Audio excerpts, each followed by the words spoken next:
Bueno, les presentaría a nuestro último ponente, es Raúl Figueroa Díaz. Él es licenciado en Economía con estudios en Matemáticas Aplicadas y por estar en temas ambientales ha tenido que tomar algunos cursos sobre eficiencia energética, energías limpias, desarrollo sustentable y demás. Trabaja desde 1993 en el INEGI, lo conozco hace muchos años.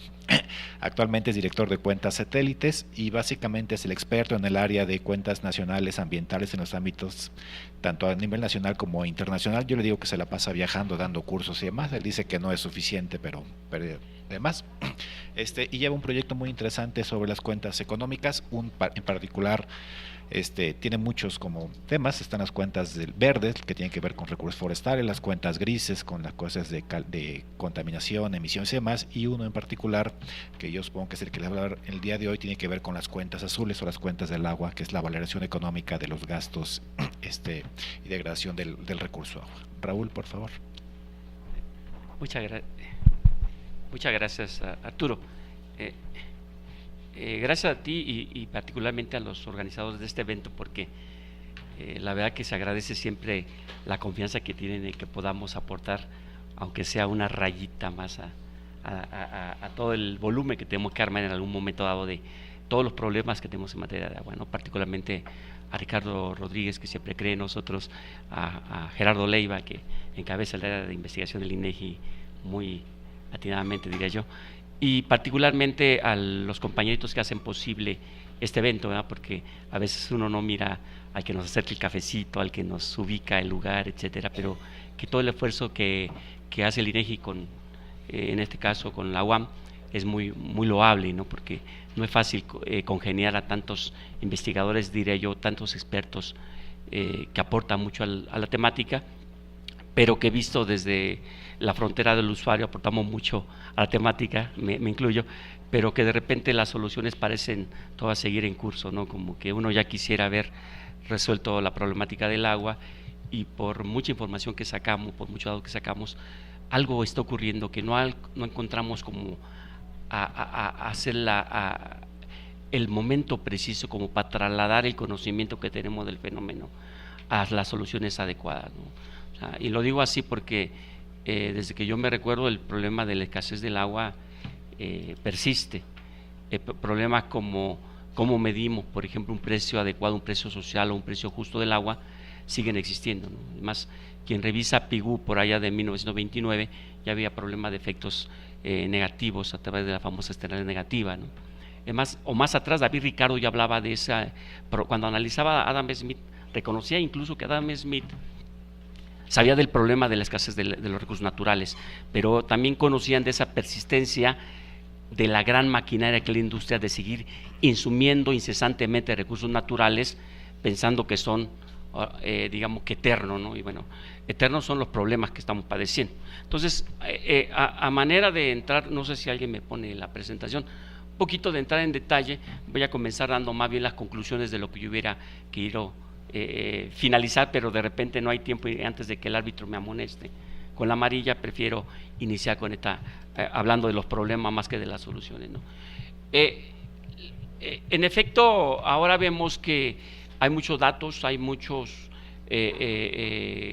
información sobre el fenómeno del agua y la parte que los economistas nos toca aportar en esta ocasión es desde la frontera de la contabilidad nacional, la cual, para quien no sabe, un poquito rápidamente, las cuentas nacionales buscan medir todos los flujos económicos que acontecen o que se ejercen entre los diferentes agentes de mercado, básicamente productores y consumidores. Es decir, medimos todo lo que es producción, distribución, consumo y acumulación. Y si pensamos en que el compañerito tiene una fábrica de alimentos, vamos a decir que todos los alimentos que produce se miden en las cuentas nacionales. Que si el compañero tiene una agencia de viajes, vamos a decir que toda la riqueza generada por las agencias de viajes se miden en las cuentas nacionales. Que si alguien fabrica, que le gusta, robots, los robots están medidos en las cuentas nacionales. Entonces cualquiera diría que todos los flujos económicos del agua se tienen que medir en las cuentas nacionales. Esto es así. Sin embargo, quien analiza la información, vamos a encontrar que hay un vector que se llama electricidad, gas y agua, o desglosado por productos, ser el agua, y podemos identificar lo que se produce y quién lo consume, pero no sabemos de dónde proviene el recurso.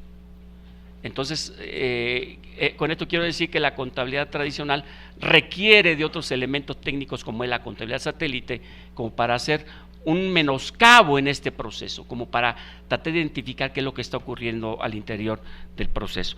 Y por eso les decía yo que lo que encontramos es que queremos medir un fenómeno harto en problemas, un fenómeno que desde esta trinchera identificamos en principio.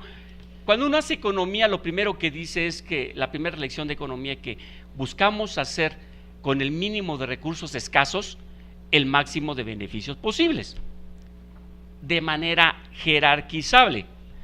Gracias. ¿Qué quiero decir con esto?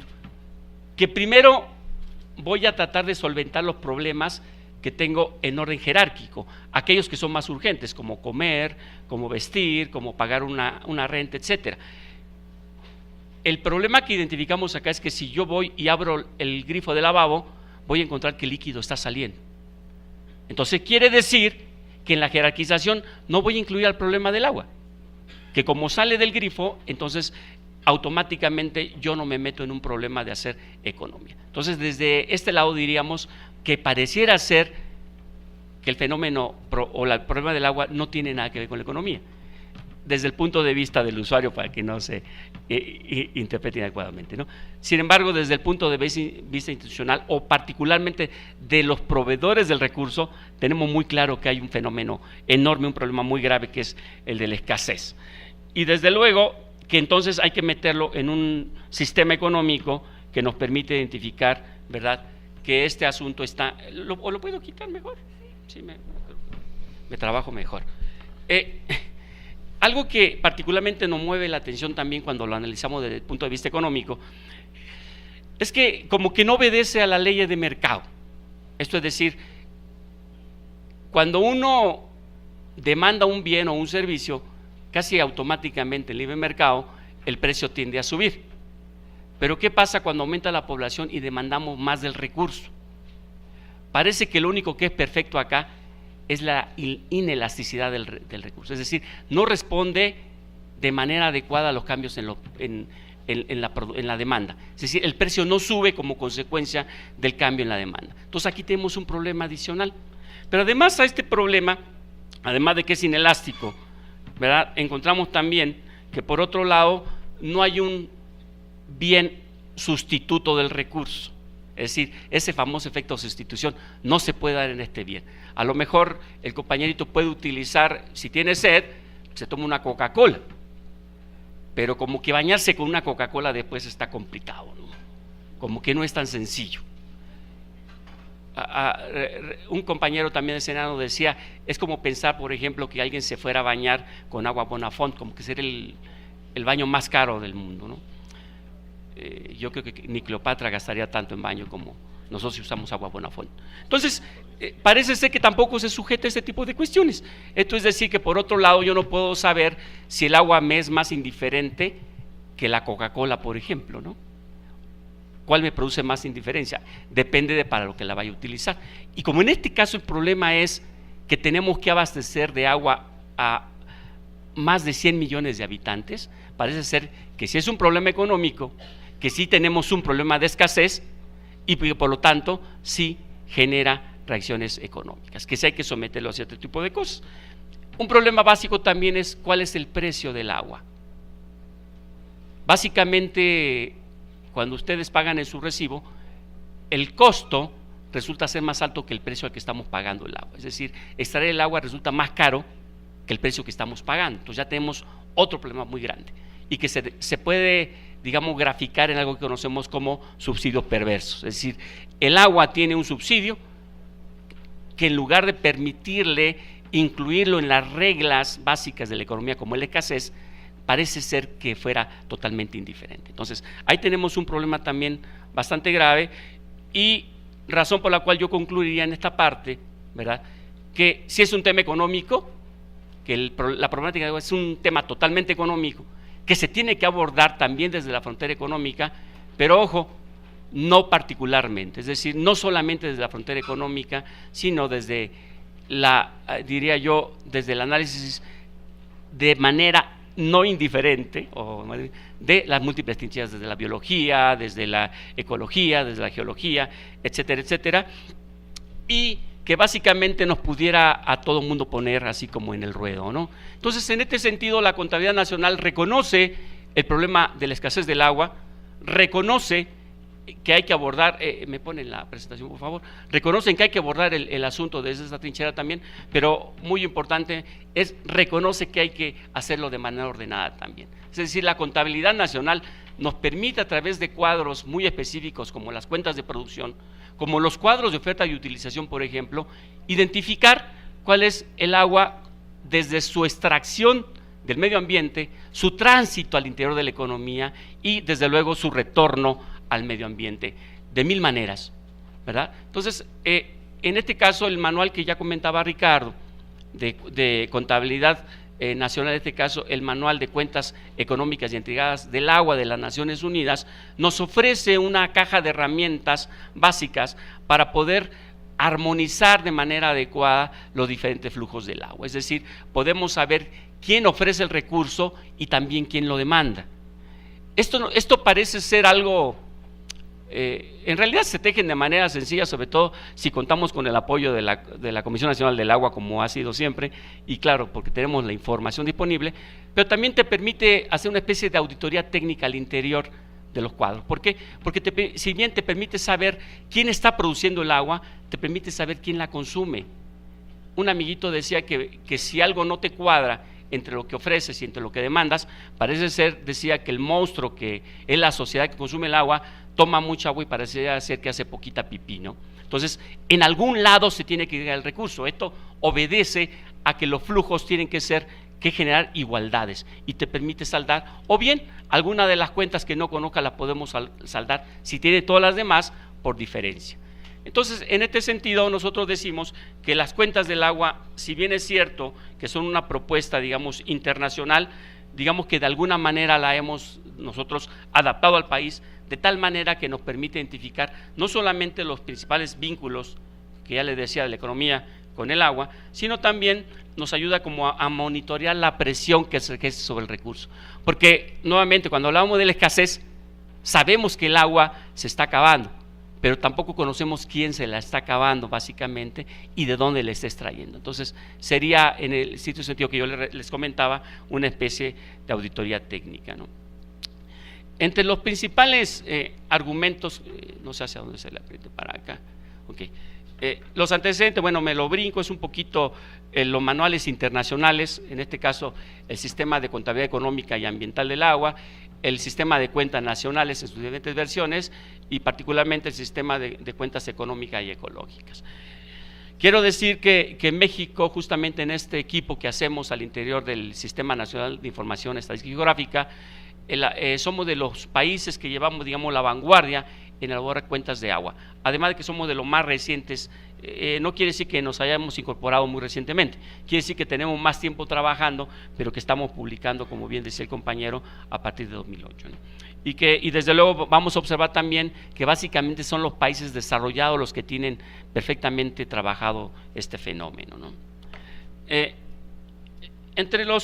Algo que hay que comentarlo también es que este manual internacional, una parte muy importante la destaca como ya un estándar estadístico internacional. Esto es decir, además de una invitación para que los países hagamos las cuentas del agua, ¿verdad?, gozan ya de la garantía de que el manual ha sido revisado adecuadamente para las Naciones Unidas y permite que hagamos de esto un estándar estadístico internacional. Estoy hablando, por ejemplo, de los cuadros de oferta y utilización, las tablas de flujos del agua, desde luego que están las cuentas de emisiones, ¿verdad?, y las cuentas híbridas, mientras que en valoración económica, que es el tema que realmente es complicado, sigue estando en etapa de valoración todavía. Para armar nosotros las cuentas del agua, básicamente recurrimos a diferentes instrumentos, bueno, que no se ve, pero ahora lo vamos a ver más adecuadamente. Es como que ordenar básicamente cómo se encuentra el recurso. Lo que tenemos que entender en principio, el sistemita te permite, por un lado, saber cuánta agua sacamos del medio ambiente, cuál es su tránsito en la economía y cuánto estamos devolviendo. Y algo que es muy grave es que observamos que estamos devolviendo, por ejemplo, de toda el agua que extraemos, solamente el 9% es agua tratada, mientras que el 40% es no tratada, y tenemos enormes pérdidas en la distribución del recurso. Esa cosa de que de repente, ¿en dónde va a quedar el recurso, no? Bueno, quien trabaja básicamente este fenómeno sabe que el traslado del recurso de un lado a otro se pierde bastante de los recursos. Tomo del ejemplo anterior, bueno, de la lámina anterior, yo retomo el ejemplo, ¿verdad?, de los hogares, en donde los hogares, podemos hacer un análisis para cada uno de los sectores, pero por ejemplo los hogares podemos identificar, ¿verdad?, que por un lado extraen recursos del subsuelo por 14 hectómetros, de los matos superficiales por 26 hectómetros, lo que hacen esta franjita, lo que conocemos como agua verde. Y gran parte o la mayor parte del recurso que consumen los hogares proviene de los organismos operadores del agua. Esto es decir, el abastecimiento es prácticamente directo hacia los hogares. Y de esos recursos que insumen los hogares se consumen 740 hectómetros y el resto lo devuelven, ¿verdad?, ya sea al alcantarillado o bien como pérdidas por la distribución. Es decir, el sector hogares cuando menos lo tenemos perfectamente atrapado. Otro ejemplo, ¿verdad?, es el de el sector industrial, del cual podemos observar por un lado que extrae recursos del medio ambiente por 1.468 hectómetros de mantos superficiales, 1.734 de agua subterránea, ¿verdad?, pero que también recibe agua de los organismos operadores del recurso. Y como resultado, consumen solamente de manera consultiva 434, devolviéndole, ¿verdad?, al alcantarillado también un monto por 448 y devolviendo un resto al medio ambiente como no tratada o como agua residual tratada. Esto básicamente es como que el primer ensayo para poder comenzar a establecer los flujos completos del agua. Quiero decir con esto que sí requerimos en principio como que un cierto orden para sistematizar toda la información, ¿verdad?, que se encuentra perfectamente detallada por el sector y que nos permite después establecer justamente los cuadros de oferta y utilización. Este es un ejemplo que intentamos, así como el caldo de pollo Nor Suiza, como que condensar lo más que se pueda, porque realmente son sábanas enormes que me gustaría que las revisaran en la página de la institución y que desde luego, y lo reitero así, hacemos conjuntamente con los compañeros de la CONAGUA, ¿no? Cada cifra lo hacemos justamente en el contexto de los comités técnicos especializados. Cada cifra está avalada por ambas instituciones, se discute tácitamente porque desde luego que hay que verificar siempre la palabra magia que llamamos equilibrio en el entorno del recurso, ¿no?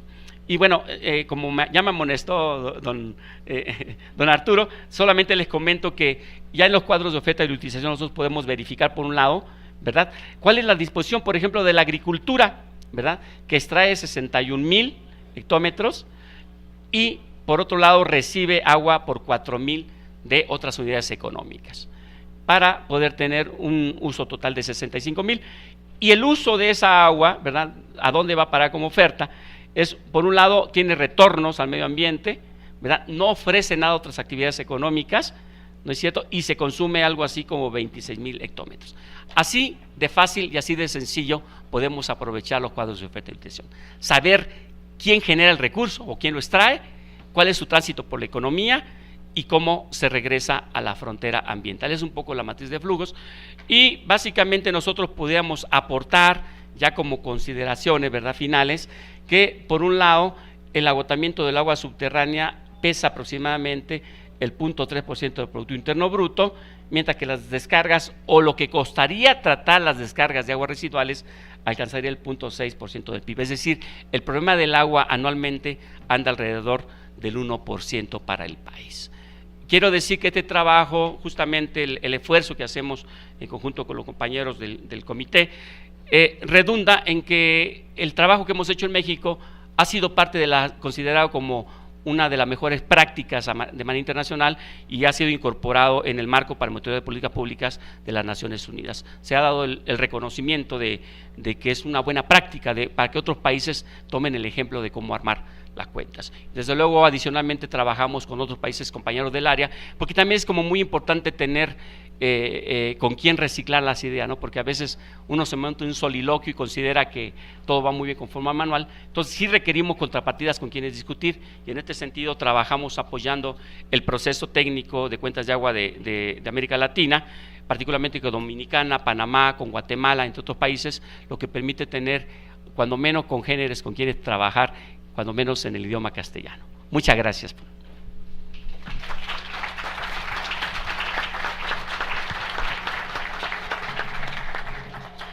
Muchas gracias, Raúl. Tenemos tiempo para preguntas. No sé si ya tengan papelitos. Si ya los tienen, por favor, se los hagan.